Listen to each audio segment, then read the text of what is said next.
২০২৬ সালে ভারতের পশ্চিমবঙ্গ, আসাম, কেরালা, তামিলনাড়ু এবং পুদুচেরি এই ৫ রাজ্য ও কেন্দ্রশাসিত অঞ্চলে বিধানসভা নির্বাচন অনুষ্ঠিত হচ্ছে। বুথ ফেরত সমীক্ষা অনুযায়ী আসাম, তামিলনাড়ু এবং পুদুচেরিতে বর্তমানে ক্ষমতাসীন জোট এগিয়ে রয়েছে। অন্যদিকে কেরালায় সরকার বদলের ইঙ্গিত মিলছে। পশ্চিমবঙ্গ বিধানসভা নির্বাচন ঘিরে প্রকাশিত বুথ ফেরত সমীক্ষাগুলোতে মিশ্র ছবি উঠে এসেছে। পশ্চিমবঙ্গ সহ সব রাজ্যের চূড়ান্ত ফলাফল ৪ মে ২০২৬ ঘোষিত হবে। আরও জানাচ্ছেন আফসানা নীলা। শেষ হয়েছে ভারতের বিধানসভার নির্বাচনের ভোট।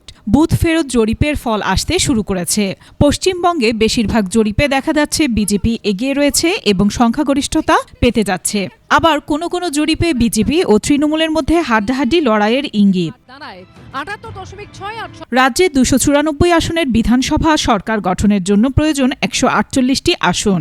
বিভিন্ন সমীক্ষা সংস্থার পূর্বাভাসে বিজেপিকে কখনো সংখ্যাগরিষ্ঠতার কাছাকাছি, কখনো স্পষ্টভাবে এগিয়ে দেখানো হচ্ছে। অন্যদিকে পিপলস পালস বা জনমতে এগিয়ে তৃণমূল।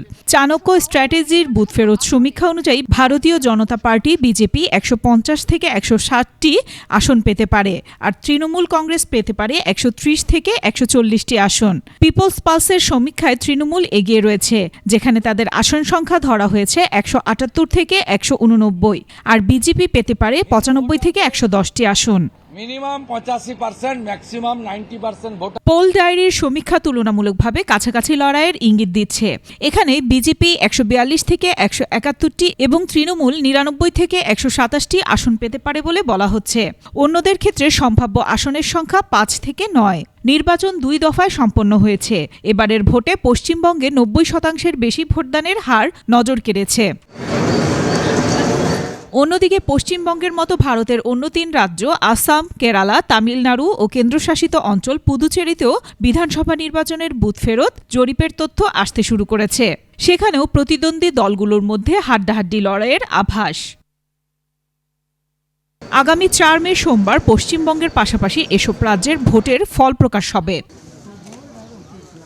আফসানা নীলা, ডেস্ক রিপোর্ট, ২১ টেলিভিশন।